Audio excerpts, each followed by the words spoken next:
Welcome, friends, to the How-To Heretic.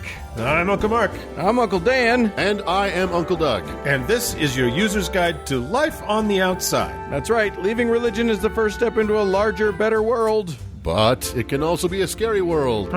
Things work differently now. Never fear. That's why we're here. We're your audio uncles. And with help from good friends and experts in all sorts of fields, we're going to share the stories and seek the knowledge to build a great life. After all, you only get one that we know of, so you better make the most of it. Hey-ho!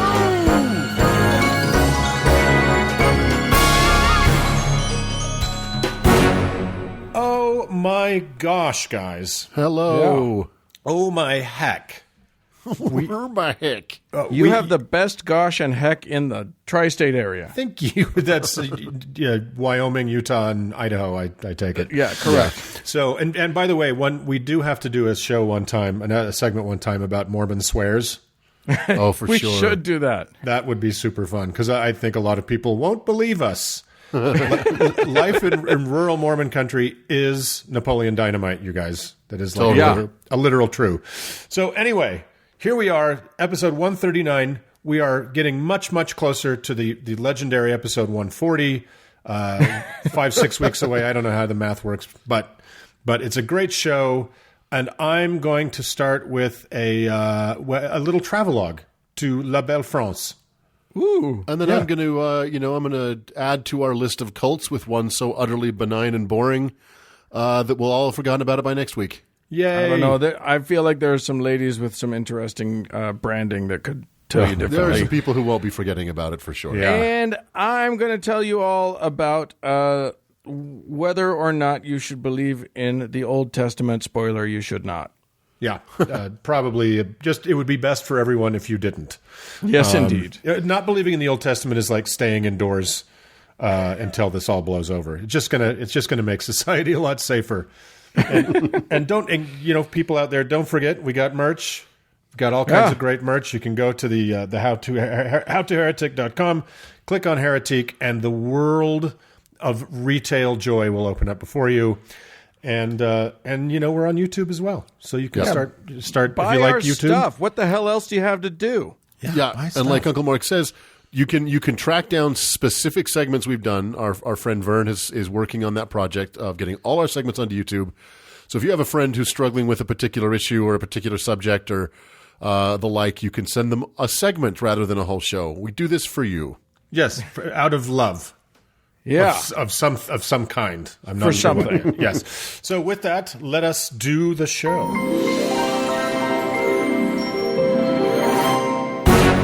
Uncle Dan. Oui, monsieur. Oui, oui. Bye, French listeners. Au revoir. It does seem like our current reality is shitty. But I think we can be comforted by reality. Right, exactly. We can be comforted by the fact that pretty much every other time in history was also shitty. Yeah. Does that make you feel better? Possibly shittier. Possibly Strangely. shittier. Possibly. I feel like right now is giving the olden times a run for its money, but even with all this, we still live in the most peaceful time in human history. So think about that. Just for the next at least a couple days, we live in the most peaceful time. It does seem to be threatening to lose that title, but okay, we'll say that. Yeah, it's sunny with a chance of apocalypse. Right. Yeah, we never know what's going to happen between the time we record this and you hear it. So yeah, exactly. Well, let's explore a time long ago, shall we, fellas? Yes, please. And there's never been a bad time to be a Catholic, like ever. Whether you were a woman or a queer person or an astronomer or just a peculiar old lady who lived alone and was fond of cats. Since St. Paul, formerly Saul of Tarsus, said to himself, "There's got to be a way to monetize all this madness and use it as a political cudgel to crush my enemies," it's been one sunny summer day for more than 2,000 years. Right, fellas? Easy breezy.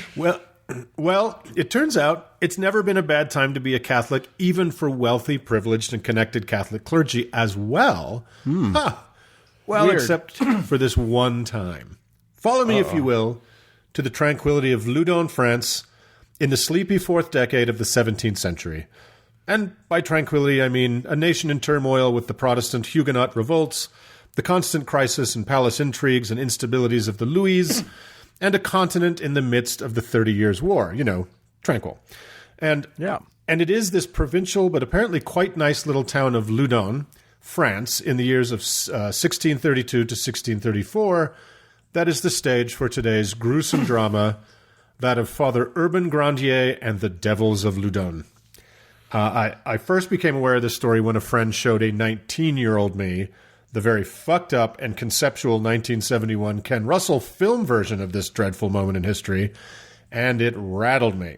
I was a very sensitive young guy who was working on horror movies before I'd really seen any because I found them too scary. and while it's not a horror movie in the classic sense, it's very disturbing.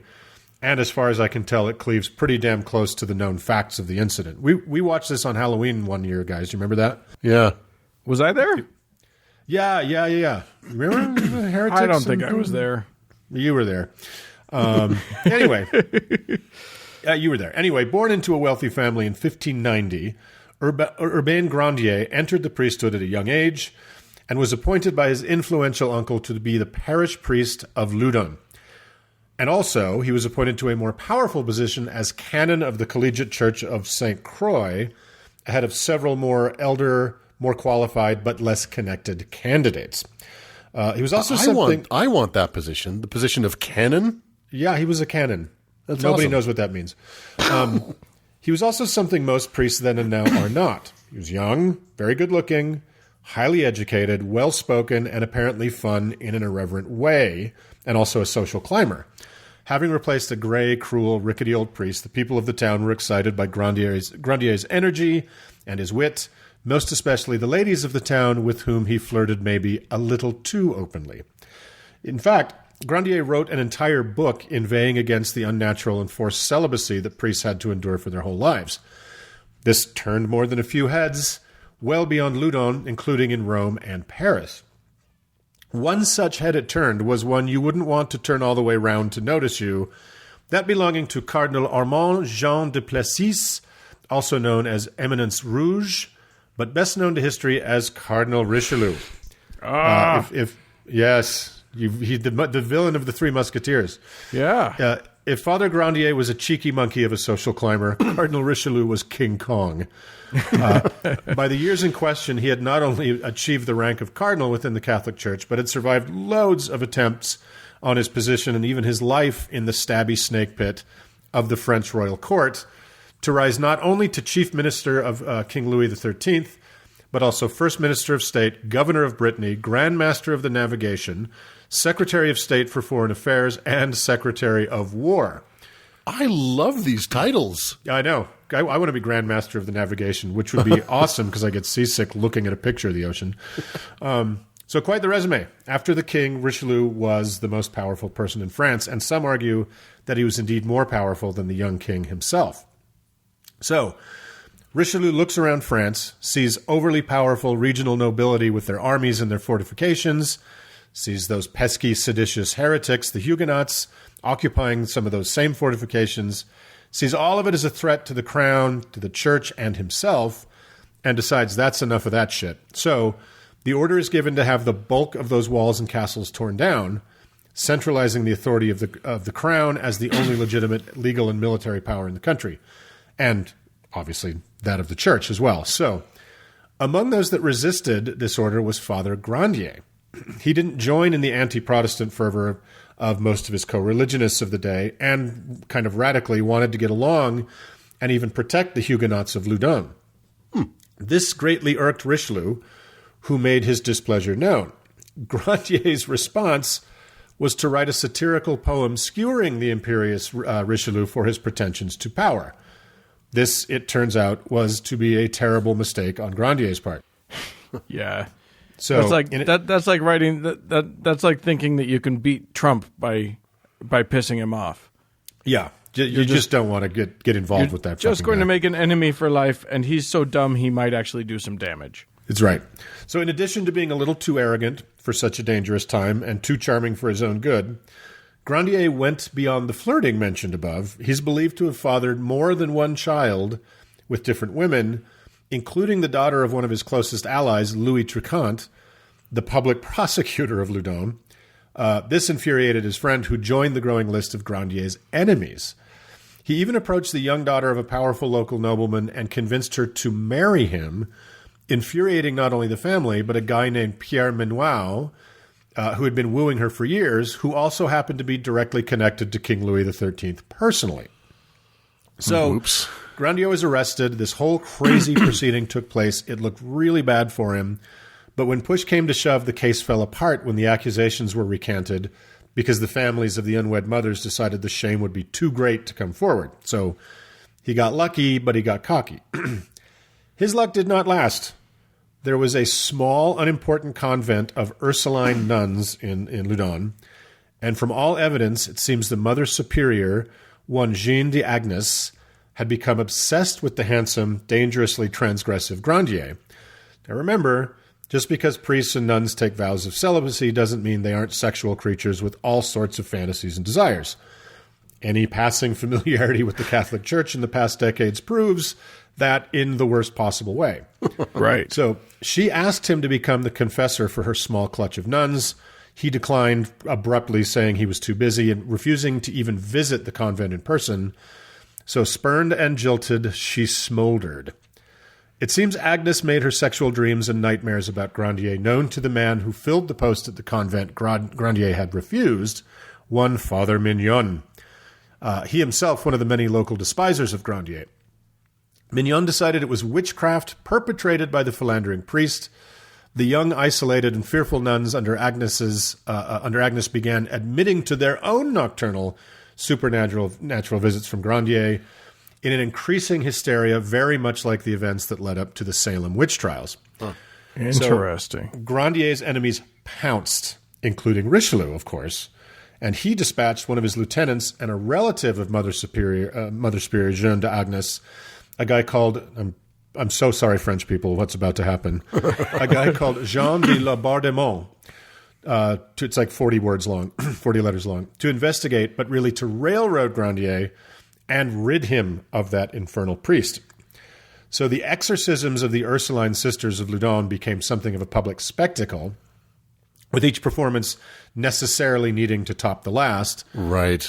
Grandier, it suddenly and erroneously seemed, had fucked them all in person and in spirit with the help of and in the presence of demons. The poor man's goose was cooked. The Inquisitor. What really sucks about that is that he didn't even get to actually fuck them. At least if he had gone, he could have actually gotten some tail out of it, some sweet Ursuline tail out of it. Who doesn't want some Ursuline tail? So, the Inquisitor de Laubardemont bore papers from Richelieu barring anyone to appeal or any civil judge or authority from interfering with his kangaroo court. As part of the proceedings, a ridiculously absurd document was produced called the Diabolical Pact. Written backwards in Latin, this stupid piece of superstitious garbage sealed Grandier's fate, but such were the standards of evidence in this benighted age. It reads as follows.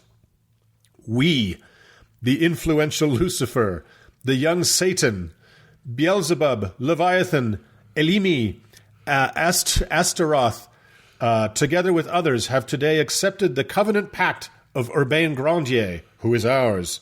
And him we do promise the love of women, the flower of virgins, the respect of monarchs, honors, lusts, and powers. He will go whoring 3 days long. The carousal will be dear to him. He offers us once in the year a seal of blood. Under the feet he will trample the holy things of the church. He will ask us many questions.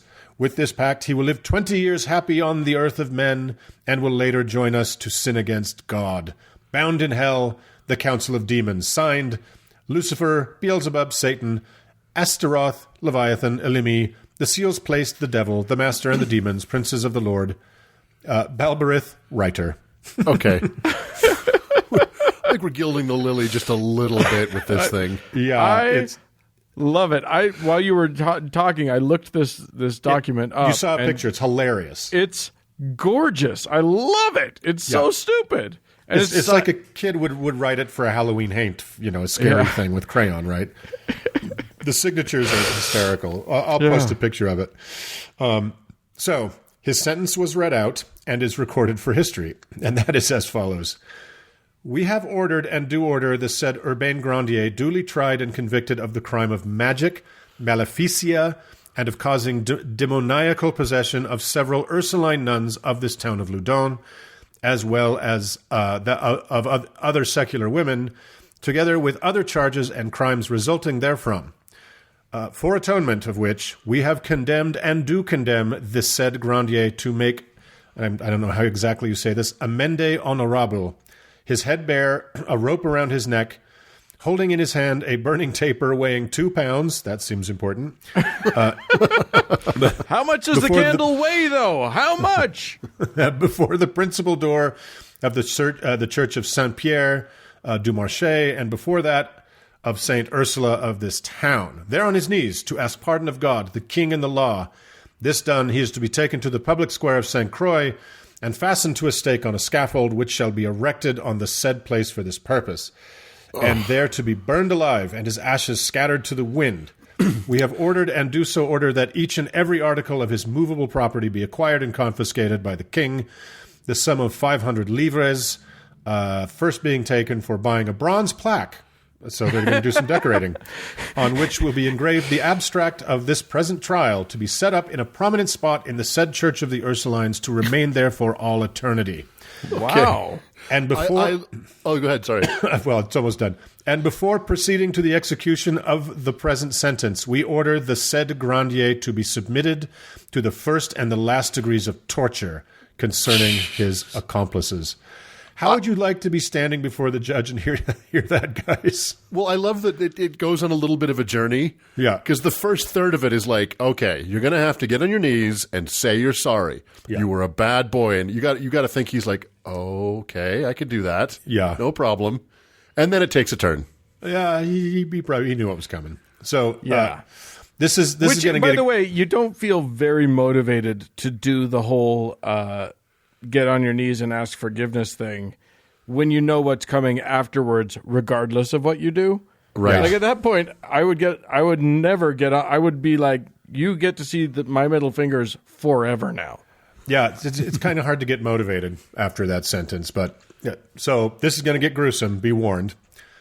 He was fastened to a board with his legs laid in immovable planks.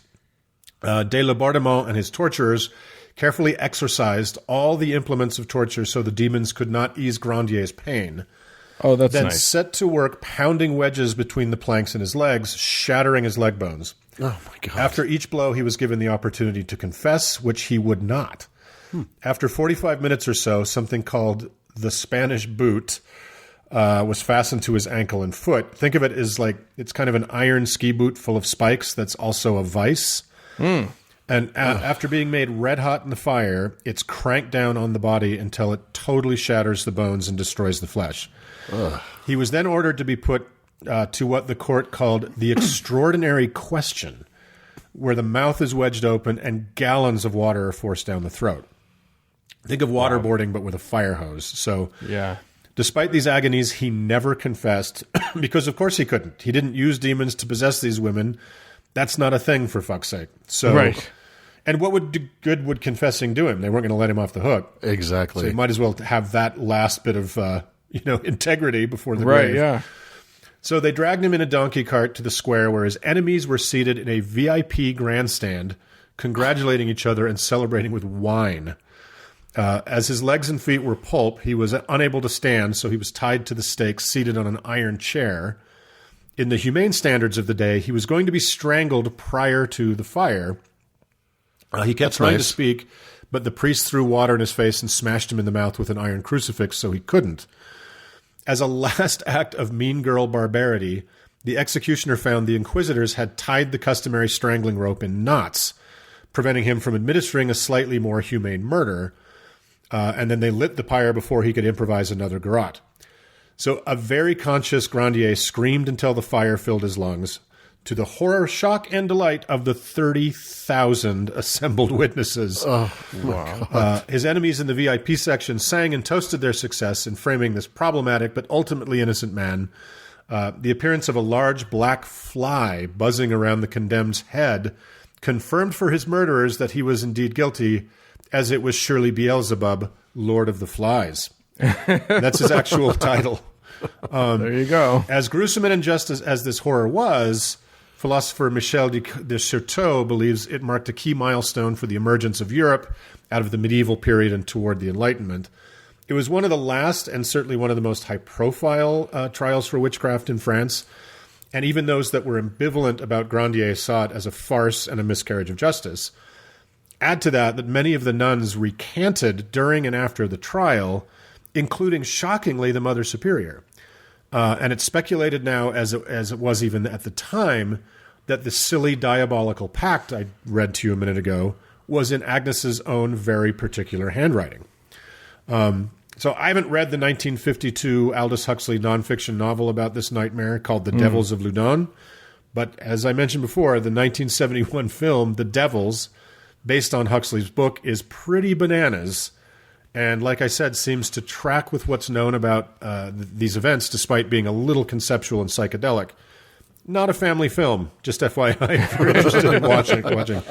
So that's it, guys. I guess it's a cautionary tale about being too pretty, pissing off powerful people, and a reminder that church-state separation and impartial, non-corrupt judicial systems are good things. So we should try to keep those, or establish them, depending on where you stand. I feel like you've left the main question unanswered, which is the plaque still around? I don't know. It was supposed to be there for forever. I didn't think to look that up. It may be. I don't know if the convent is still there, but right. Yeah, there you go. Just be cray. That was fun. Yeah. So there you go, everybody. I saw Sister Proctor with the devil. Let's move burn on. Let's move on.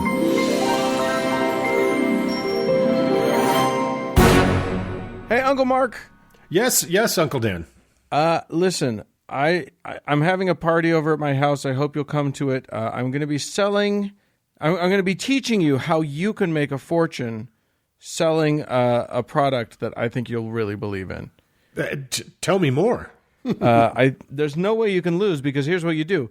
You get, 5 or 6 people selling under you. Sure. And they get people selling under them, and the money just flows up. That's right. Shut up and take my freedom. Right? Exactly. It's like a triangle. Yeah. It's like a dodecahedron. Scheme. Yeah, it's like a building that's fat on the bottom and skinny at the top. Something like that. Yeah. Kind of pear-shaped, but more straight lines. Yeah, exactly. You've heard of those, right, Uncle Doug? I have, and I'm here to talk to you about that today. Well, dear uncles, last week we reviewed the many cults we have covered in the past few years, searching for insights that might help guide us through our current unpleasantness.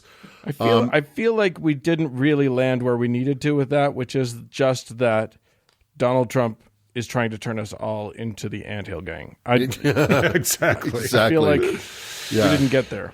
I think that was one of the main takeaways. I think the other two takeaways from that were don't be in a cult, and man, there's a lot of cults. And call you dad. Yeah. In fact, we have covered so many damn cults that I have forgotten about cults that were my own segments. Totally. Cults, yeah. I mean, they often share so many traits and trajectories that they can blend together and slide down the memory hole. And such is the case with the cult I'm going to talk about today, NXIVM. The cult of fighting heartburn. Yes, exactly. Not to be confused with the proton pump inhibitor used to treat heartburn, NXIVM. Yes. That's spelled capital N, capital X, capital I, capital V, capital M. It looks like the date of a football game. Or one of Elon Musk's children. You stepped right on the goddamn joke. You didn't tell me. Not to be confused with Elon Musk and Grimes' baby. Was it XAEA-12? How do you say that? How do you say that name? Apparently, it's pronounced Ash, because you don't have to be in a cult to be stupid. However, you don't think Elon Musk is in a cult, huh? Well, I think he would if he could. However, if the alternative was being named Grimes Musk, this baby probably dodged a bullet. So, NXIVM is really only notable because it's currently in the news, and not for any good reasons. Mostly from a pair of New York Times articles chronicling the cult's undoing. Other than that, the twists and turns of this story are so predictable and familiar that I defy anyone to remember them next week, including me. Wow, I'm looking forward to this now. I'm in. So NXIVM and its founder, Keith Raniere, definitely looked at the menu of past and present cults and borrowed heavily from Mormonism in particular, but especially from Scientology. Not so much the theology of Scientology, but the tactics in how to manage their members. So born in Brooklyn in 1960, Keith Raniere quickly got into the self-help and get-rich-quick schemes that abounded in the 1980s and the 90s. In the early 90s, he created a business called Consumers Byline. I don't know if you guys even might remember this. It was kind of big for a while. I don't. What was it? It ostensibly helped members find bargains. Like you became a member and they would put you on the scent of, cheap this or cheap that. This is pre-internet days, right? Yeah. But it turned out to be a pyramid scheme, so egregious that Raniere was permanently banned from working in that field in New York. Undeterred, he founded NXIVM in 1998 near Albany, New York, with Nancy Salzman. It is one of the many stated positions of this podcast that one should always be weary of movements that get their start in upstate New York. The company was a personal development company that offered executive success programs, or ESPs, which, for a price, were designed to help members take control of their lives and achieve success. Sound familiar? It feels like it should be merged with Trump University. Yeah, it's so Trumpy. It didn't take long for certain cult-like behaviors to show up, though. In order to take the classes, one had to be invited by a member and then fill out an extensive questionnaire that NXIVM people would use to pinpoint weaknesses and weed out skeptics. Sound familiar? During these ESPs, members would put recruits through vigorous interviews, drilling down hard on past experiences and traumas, and recording this information for future blackmailing purposes. Yeah. God. Sound familiar? They're just Scientologists, essentially. Yeah. Yeah. Really, really wannabe Scientologists. Boy, that's a bad place to be in life. Right. Right. When your business when you're like, what business model should we emulate? I don't know. How about LRH? Yeah. Right. Up to 16,000 people enrolled in NXIVM classes over the years, but the vast majority of whom took only a couple classes and moved on. And among that population, there were some significant figures, including former Surgeon General Antonia Novello, and reportedly Richard Branson took a couple NXIVM classes. Wow. But because what that guy really needs is some business instruction, apparently. Yeah, exactly. So many people He's been continued limping on along for so long. Right. A lot of people continued on with NXIVM and became consumed by it, cutting themselves off from their families and turning over their life savings. NXIVM was particularly interested in recruiting trust funders and celebrities. Yeah. Yeah. Jesus. Among the celebrities recruited were some minor TV stars such as Linda Evans, Nikki Klein, Grace Park, and Allison Mack. Did you know that Linda Evans also belongs to the Ramtha cult? No shit. To PC Knight's cult? Ugh. Yeah. She was the one she was yelling at during that drunk tirade. Oh, that's right. Yeah, I yeah. remember that. Yeah, and these are all pretty B-list celebrities. I mean, Tom Cruise and John Travolta have very much been spoken for. Allison Mack, the last one I mentioned, was actually a star of a TV series called Smallville, if you guys remember that. Yeah. And she will factor pretty prominently in what follows. The cult of personality around founder Raniere and Salzman began to take shape. During ESPs, he was to be referred to as Vanguard, and she was called Prefect. Wow. Prefect. Okay. Yeah, whatever. He started to dress and grow his hair out like a guru, and he claimed that, amongst his personal mythology, he claimed that he spoke in full sentences by the age of 1, mastered high school mathematics by 12, and taught himself to play concert-level piano by 16. Sound familiar? Their belief system was pretty thin gruel. Mostly it was an amalgam of New Age, self-help gobbledygook. They recited a 12-step mission statement written by Vanguard, in each ESP. Here's just a couple of these 12-step points. I won't read them all. They're ridiculous, but here's some bullet points. There are no ultimate victims, therefore I will not choose to be a victim. Success in my own right is my earned success. Okay. What? True success is never at the expense of others. And That's nice. Wait, are we doing a thing about Deepak Chopra now? I thought we were talking about Vanguard. It's all a derp circle. Yeah. And then the last one I'll read is, a world of successful people will be a better world indeed. Okay. Wow. Thanks, Okay, Vanguard. Yeah. The depth is really it's not to be fathomed. It's real head scratchers. there was not a lot to this cult. But as adherents continued to go deeper and deeper, things started to get weird.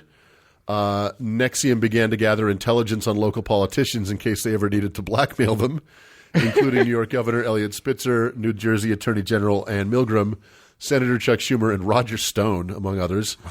Wow. It seems that they aspired to the political mischief of Scientology's Operation Snowflake, but never really got off the ground. Huh. Snow White, not Snowflake.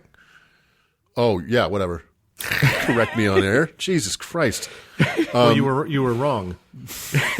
Cody, What are we fix this. supposed to do? They worked hard to prevent their members from reading unapproved news sources or interacting with their families. Sound familiar?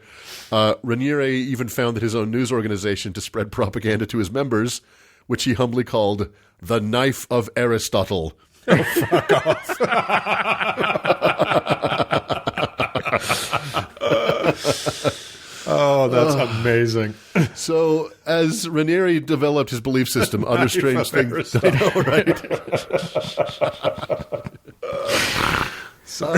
That's amazing. Under his leadership, his higher up started doing some strange shit. One higher up member named Dr. Brandon Porter would take to strapping women to a machine that recorded brainwave activity and then showed them horribly violent films of real people actually being murdered and dismembered, and then recorded their brain activity. What? Yeah, weird shit. Can I make a prediction? I'll bet they didn't like it. Yes. That's pretty safe bet. Jesus. Yeah, and before anyone gets afraid that we might veer into anthill kids territory, don't worry. What comes next is bad, but not anywhere near that bad. Raniere did start talking about past lives, and he claimed that many of his higher-up followers were reincarnated Nazis. Oh, my God. Well, he was a reincarnated Nazi hunter. What? What sense does that make? Wow. No less a place in the history of man than that. Exactly. Amazing. I love that. You go, oh, he's going to tell me who I was in a past life. You were Heinrich Himmler. Congratulations. Exactly, yeah. What?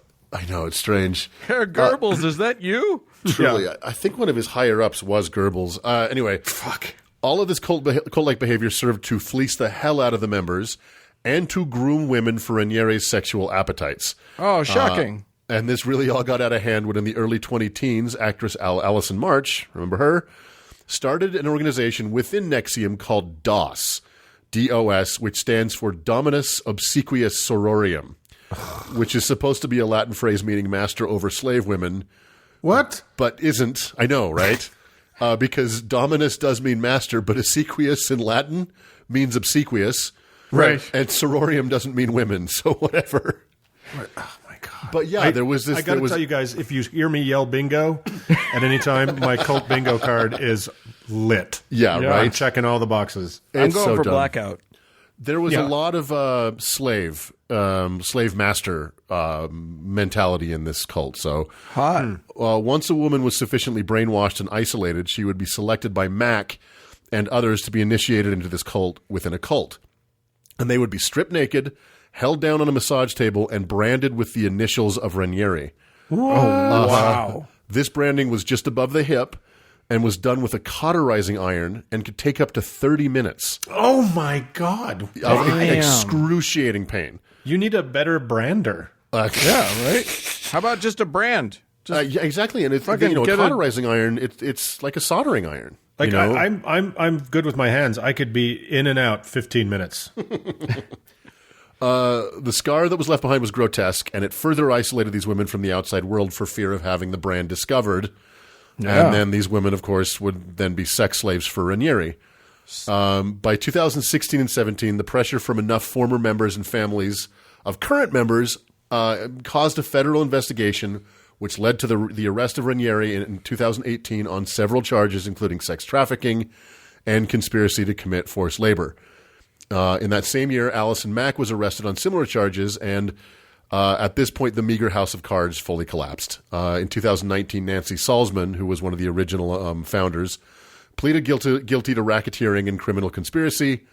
Dr. Porter lost his medical license because of his experiments. At this point, at least 14 other NXIVM leaders have been charged with crimes ranging from racketeering to sex trafficking, and their cases are wending their way through the legal system as we speak. So as of today, NXIVM has basically ceased to exist. The cult's assets have been seized, its leaders imprisoned. It doesn't even have a website anymore. And dear uncles, I wish that sounded familiar. Right? Yeah, that's. There you go. I mean, you're absolutely right that it's a little bit shocking to hear the system actually work. Yeah, and they dismantled this thing soup to nuts. So really, so that is amazing. I mean, there was obviously barbarity and probably a spectrum of sexual crimes, but a cult came and went without a body count, right? Yeah. There appears not to have been any fatalities. I might be wrong. I couldn't see any associated with this. No suicides are directly linked. But I was going to ring the big first time a cult didn't end in mass death bell that we have here at the How to Heretic, but we don't have that bell. Yeah, I forgot to get smelt that bell. That's on me. That's crazy. I knew a little bit about these guys, but it looked too much like. It looked too much like a Silicon Valley story to me, so I never really read it. Which it truly was. I mean, it was. It was based out of New York, Vancouver, and parts of California. But yeah, so long NXIVM. Yeah. All right. Well, let's put them in the graveyard of the whatever. I'm actually loving it. Let's move on from there. It's a hopeful show today. Sure. Yeah. Woohoo! Gentlemen, hello. Do you feel the love pouring over you? Can you feel the love? Like I probably can't even sing on pancakes. Yeah, for sure. It's beautiful and it's sticky sweet, and a whole bunch of our friends and listeners have decided that they are going to contribute to the pouring. So we've got some folks to thank who've decided to become patrons and give us some of their money. So. Thanks so much to Sky, to Ashley, to Claire, to motherfucking Summerblaze. Motherfucker Jones. And let's see. I think it might be my turn to do a saint. We've got a saint I needed to bestow. I think you did the last one. Oh, no, I did the last one. Yeah. Uncle Mark, your turn. You do a saint for Matthew. Matthew, again, also the name of a saint. So this is you're just doubling up on the protection. It's saint squared. And exactly. So Matthew, you are extremely deserving of the protection and patronage of Saint Magnavox of Three Lakes, Wisconsin, the beautiful little town. And she is the patron saint of the 1967 Oldsmobile Cutlass Supreme in sage green. She's also the saint of nervous pancreas syndrome, and of course Icelandic strongman Magnus Ver Magnusson. Oh, yeah, good stuff. So congratulations. I think you're completely covered. So if you ever have a problem with Magnus. Yeah, and you can pray about it. Don't get on his bad side. Did you see him do that deadlift just the other day? No, that wasn't him. That was the another guy. That wasn't Magnus. That's the guy who plays the mountain. I will not have you correct me twice in one episode. Well, then you better not go for a third here because I'm on a hot streak. Doug, before you two get into a fight, I am going to give you a job, and that is that you need to give a heaven. That's right. To our dear friend Lucas, who has earned his place among the stars. Well, Lucas, many years from now, when your tender heart finally gives out under the strain of several pounds of cocaine and an earth-shattering orgasm at the hands of a team of talented models in the grotto of your mansion, darkness will surround you. But as it does, You will feel no fear, no pain, and no regret. You've lived a full and meaningful life, and except for that unfortunate incident with the soccer team after the plane crash, you have been good and kind, and know you will be rewarded. Warm green begins to resolve itself into your view, and you realize that you are moving forward. The green blur focuses into a forest filled with tall, rugged pine trees. Far off in the distance, you see tall, rugged granite mountains, capped with stunningly white, rugged glaciers. You're flying. No plane, no hang glider, just you, majestic as an eagle, gliding over the treetops. Up ahead, you see a road sign parting the forest, and you swoop right to follow it. You're moving very fast, but if you're not mistaken, the road is full of potholes. No matter. What need do you have of a road anyway? A large sign appears on the horizon spanning the road. You slow down to read it, and as you draw near, in large, rugged letters, it says, "Welcome to Libertarian Heaven." That's fucking weird. You look down to see the letters W, O, T, and N lying randomly in the street. It takes you a second, but then you realize what the sign is supposed to say. "Welcome to Libertarian Heaven." Oh, okay. Lucas, I'm not sure if you were a libertarian in real life, but with a manly, rugged name like Lucas, this is where you belong. You alight upon the ground and walk under the sign into a beautiful, rugged mountain town. At first glance, it's, what's the word? Rugged. All the houses are log cabins with firewood stacked up next to vegetable gardens. Manly men in lumberjack plaid strut around with axes slung over their shoulders, heading off for a hard day's work, you assume. Strong women in overalls and boots mingle in the town square. Each of them also has an axe over their shoulder. Okay. You definitely notice that everyone here is white. This is libertarian heaven, after all. But you soon start to notice that things are a little bit off. The log cabins are all in various states of disrepair. Nearly all have dirty and damaged pickup trucks on blocks in the driveway. The streets are indeed full of potholes, and each of the people you see have faces that are, in a word, rugged. Most have long broken noses and large scars visible from yards away. Your head begins to swim, and you want nothing more than to find your house and get a glass of water. You ask the nearest gentleman if he could help you, and he responds, "Here in Libertarian Heaven, we help ourselves. This is a rugged town full of rugged individuals. If I were to help you, why, that'd be socialism." You tell him you're just trying to find out which house is yours, and he responds, "Well, since you're new here, I'm going to help you out just this once. You see, friend, any one of these houses are yours. You just pick any one you want." You look down the street at the motley collection of dilapidated structures and wonder which you should choose. The man adds as he starts to turn away, "You're going to need an axe, though." "Excuse me," you say? "Well, you can have any house you want, but you're going to have to kill whoever lives there. You really want an axe for that." "Holy shit," you think. "I have to kill for a house?" The man senses your surprise and explains, "Look, friend, this place is paradise. It's just that if you want something, you got to kill the person what's got it. Take what's yours, defend it. It's a life free of tyranny of rules and government. Understand?" You stare blankly at him, unsure what comes next. He points his axe up to the soon-to-be setting sun and offers, "Best get an axe soon before the sun goes down." What happens then, you ask? "Oh, the nightly purge, of course."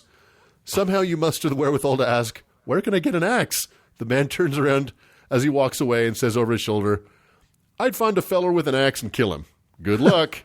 So, Lucas, there's no running water, no electricity, no basic services. The roads suck. There's no internet. There are no people of color. And it's basically the final 30 minutes of the movie Downfall.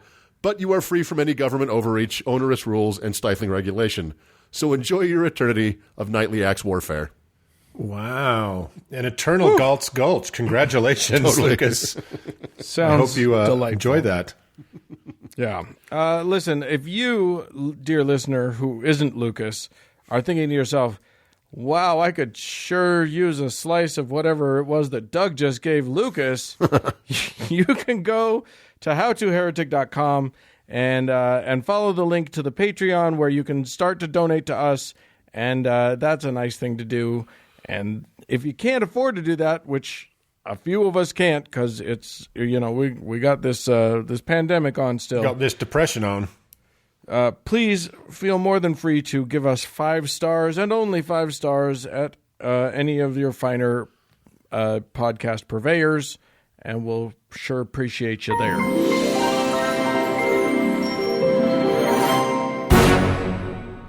Uncle Doug, here am I. You know, sometimes there's an old expression, which is out with the old and in with the new. I thought it was what the hell do you have to lose? What the hell do you have to lose to throw out the old and in with the new is how that works. So it's what I don't know is when to do that or if to do that. Right. You know what I mean? That's my confusion. Now, I'm not a boomer. I'm almost a boomer. So some devices, they vex me. Right. But you know, maybe Uncle Dan can help us with some tech support with the rules here. Sure. Have you ever tried to do tech support for a boomer? It's the worst. Yeah. Anyway. Hi, boomer listeners. Love you. Hi, bye. We'll see if you can figure out how to turn off the podcast. Anyway. Mouthful of water. Perfect timing. Did you do a spit take? I did not. I kept it. It went entirely into my nasal cavities, so I saved the day. All right. Well, guys, on this podcast, we have talked a lot about the batshit buffoonery that is the Old Testament of the Bible. Just last week, I dove into the story of Saul seeking the wisdom of his frenemy Samuel with the help of a psychic medium. Yes. It's a gold mine of utter nonsense, and we can plunder it for years and not be disappointed. But here's a problem. As former members of a quasi-Christian cult, we've been using these explications as bludgeons against Christianity. Look how stupid the Christians are. They think there's a guy, they think a guy who tortures hundreds of foxes for a personal vendetta is a hero, we say in our arrogance. Look at Christian foolishness. They think that a God who drowns every person on earth except one family is good and moral. We laugh from our imagined ivory tower. Look at their taste in clothes, we chide loudly in public, pointing and snickering as they weep. Look, I'm just kidding about the last one, but I mean, we say that, but we say it quietly to each other when they can't hear. Anyway, because we're good people. We're good people. Yeah. What I'm getting at is that we think of these forays into the madness that is the Old Testament as a means of discrediting Christianity. What I'm wondering today is, are we wrong about that? Is it possible that we're pointing at the wrong ding-dongs when we make fun of the Old Testament? After all, the Old Testament is the Jewish book, is it not? The first 5 books, Genesis through Deuteronomy, the Pentateuch, as it is known, the Big Five, the proses of Moses, constitute the basis for Jewish law. All of those verses in Leviticus that we've had so much fun with are still supposedly the foundations of all the Jewish code. They're the ones who, at least on paper, are still practicing all that stuff. So why, all this time, have we talked like we've been making fun of Christians? Wouldn't it be more proper to say we've been making fun of Jews all along? Well, yes and no. On one hand, yes, Jewish religious beliefs and practices are utterly ridiculous, and the Torah they love is stupid, as we've so often pointed out. On the other hand, picking on Jews has historically led to it's a bad look. Bad things. There's a certain I'm going to go back sector to of picking on listeners Christians. Yeah. There's a certain sector of listeners we aren't trying to recruit to this show. Correct. So yes, but that still leaves us with a tricky question. Does the Old Testament actually apply to Christians? Pretty much all Christians include it in their scriptures, which would indicate that it totally applies. But then, let me do a little calculating here. Carry the 2 over x, divided by pi. Exactly 0% of Christians actually live by the 613 commandments of the Torah, or even the 369 commandments that the Jewish people still profess to self-apply. I think it's even fewer than that. Well, you didn't do the research I did. All right, fine. Where I saw, Agree to disagree. I saw that number Agree to disagree. on something. Anyway, as a matter of fact, there are only 10 Old Testament laws that you ever hear Christians talking about, and if pressed, the vast majority probably can't even name all of them. So what's the deal? They profess a whole series of books, 39 if they're Protestant, 46 if they're Catholic, and more if they're weirdos like the Orthodox Christians, that they promptly ignore. Guys like Ken Ham, which I just realized sounds like a Star Wars name, say that all the answers are in Genesis, but then they totally disregard the laws of Leviticus, Deuteronomy, all this. So how is that okay? Right. Well, it all comes down to Jesus. The whole idea of Christianity is that Judaism was correct, but then the Messiah came, and now we all follow him. He changed the game entirely.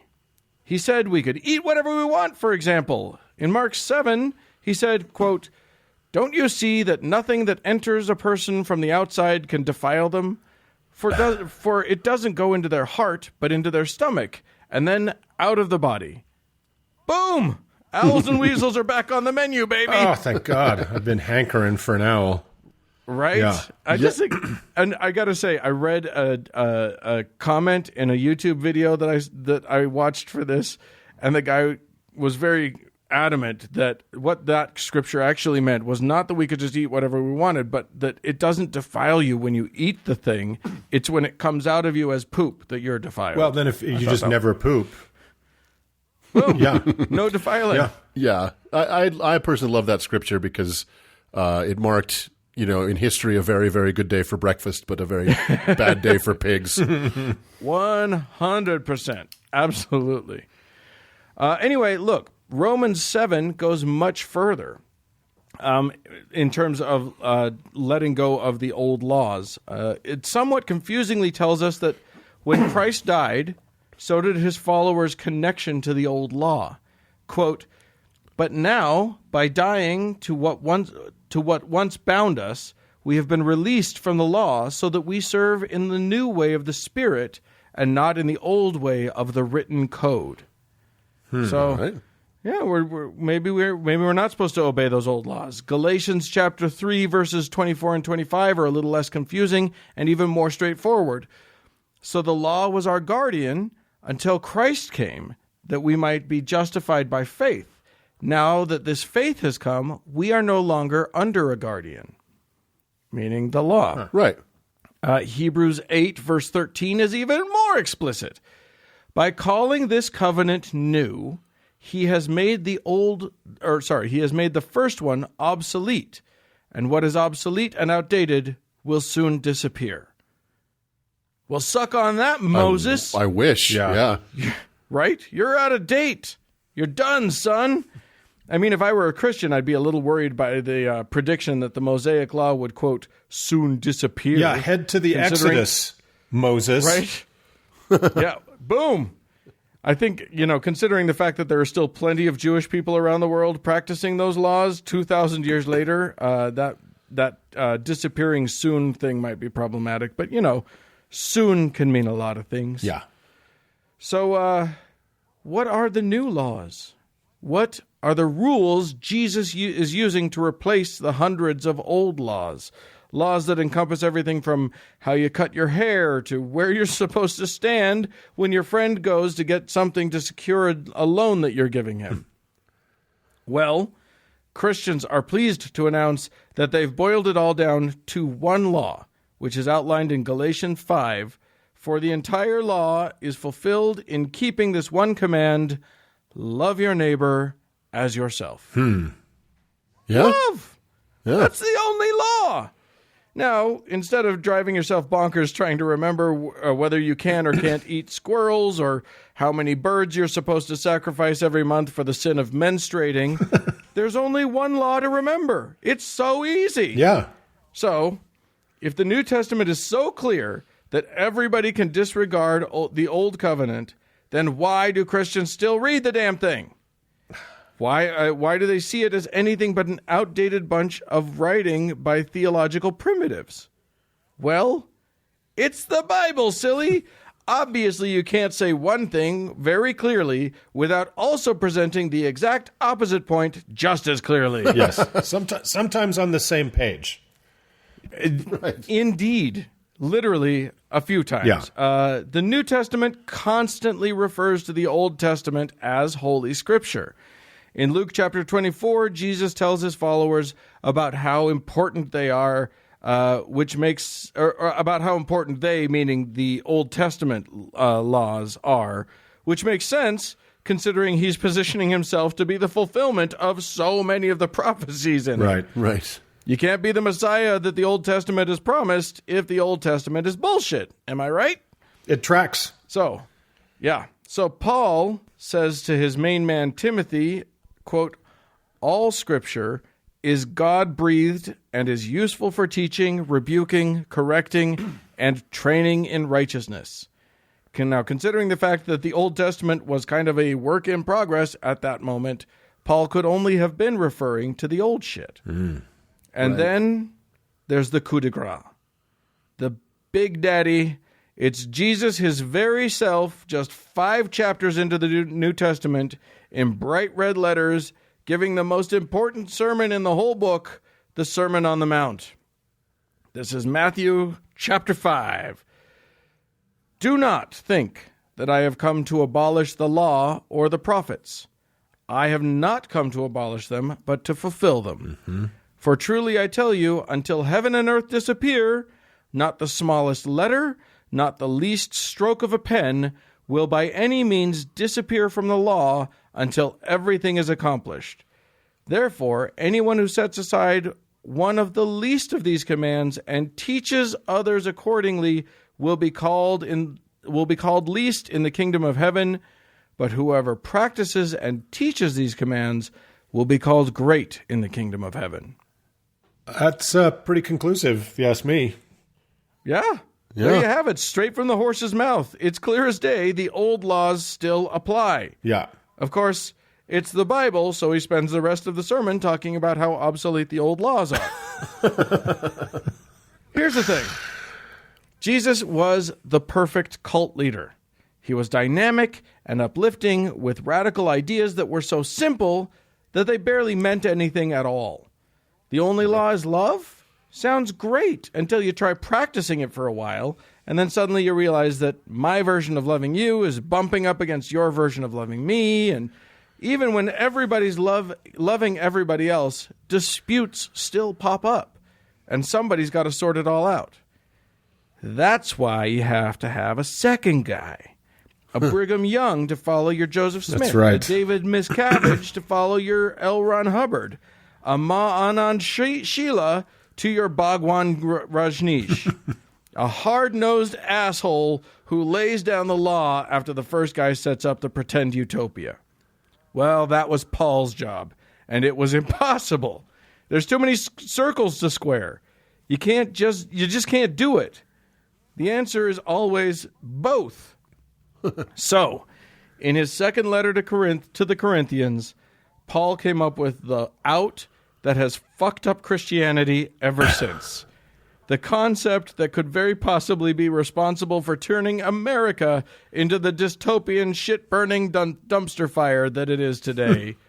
The idea that everything is wrong and everything is right, and a righteous person has all the tools they need to figure it out for themselves.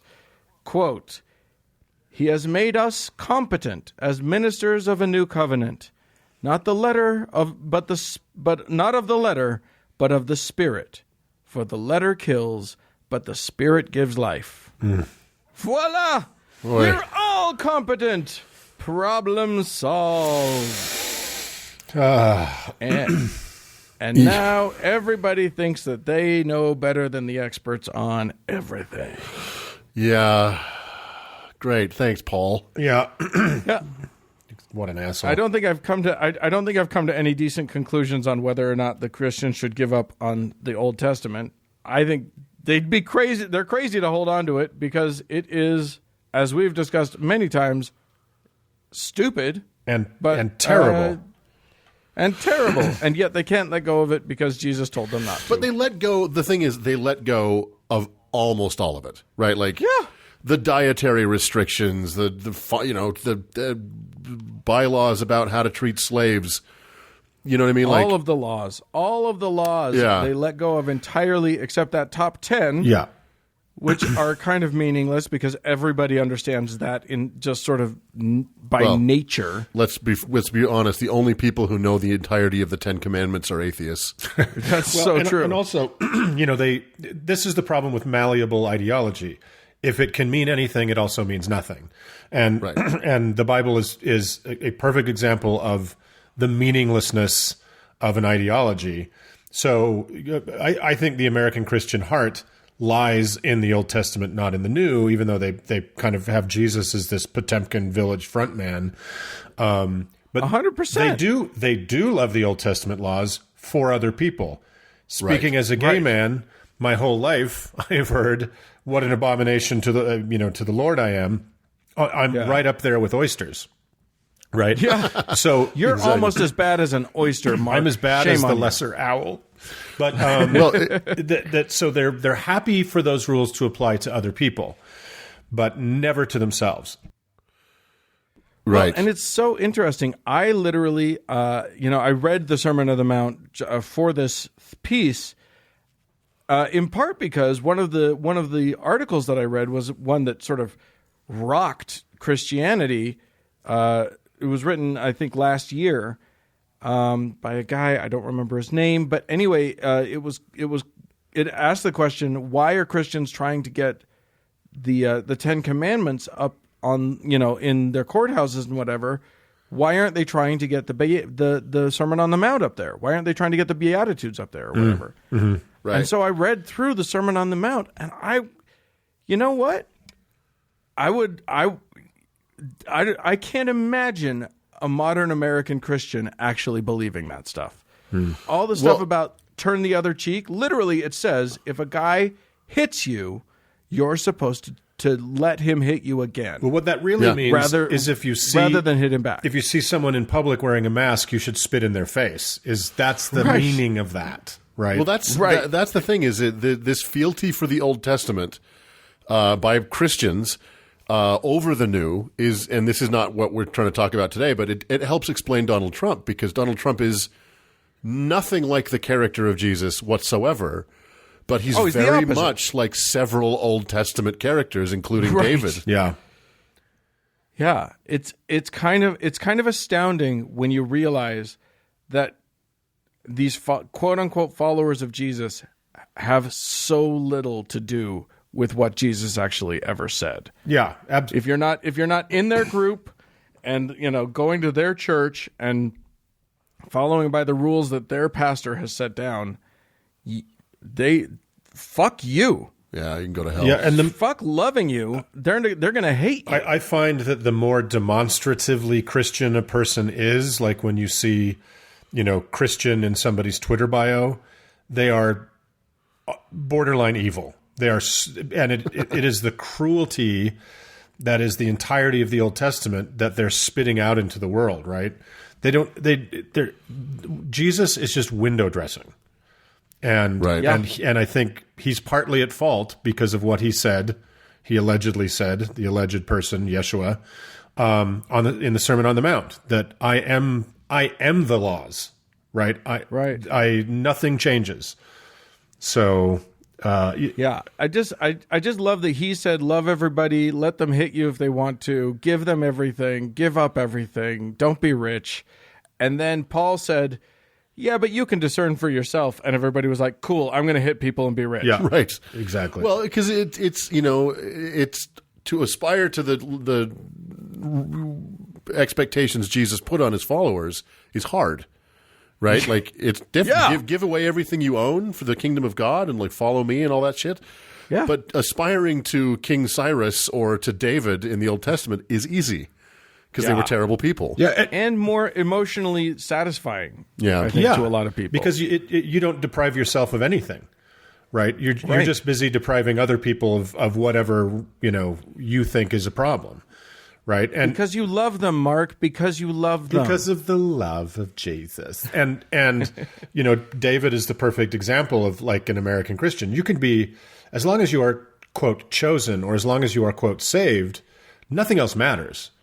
Yeah. None of your behavior matters. Look at King David, right? Yeah. So I think it's a problem, guys. I imagine, you try to imagine the guy, those guys who marched into the Michigan State House with their guns, screaming at these cops and whatever. Yeah. And then I imagine reading to them the passage where Jesus says, yeah, it's bad to murder, but you know what it also is? It's bad to be mad at somebody. Right. And it's bad to call somebody names. Yeah. And he equates them. He says it's just as bad. You're going to be judged for that too. And you tell that to those guys, they will not be able to hear you. I guarantee it. No. So if they truly want us to believe that the Old Testament still doesn't affect every corner of their lives, then they should stop selling it as a match fucking set. Exactly. So get out there and go to your parents' place and rip out the Old Testament for them. Yeah, just do it. You know what? Take the new with it. There's a bunch. That's problematic as well. So yeah, I mean that's a lot of good rolling papers for all you weed heads out there. So enjoy. Let's move on.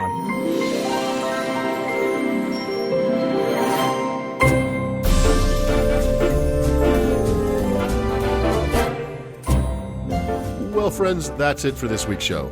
Hey, we'd love to hear from you. If you want to banish one of the books of the Bible, send us an email at howto@howtoheretic.com. Oh, we're going to get so many emails. Or if Father Grandier got you pregnant in the years between 1632 and 1634 in Loudun, France, you can phone that in to us at the Maury Povich Show here, which is 903-88-HOW-TO, which is 903-884-6986. I'm also on Twitter at howtoheretic. And thanks to our incredible patrons. And thank you for Cody Layton, as usual, editing this mess together. And thanks to all of you, dear friends, for tuning in. Bye, friends. Bye-bye.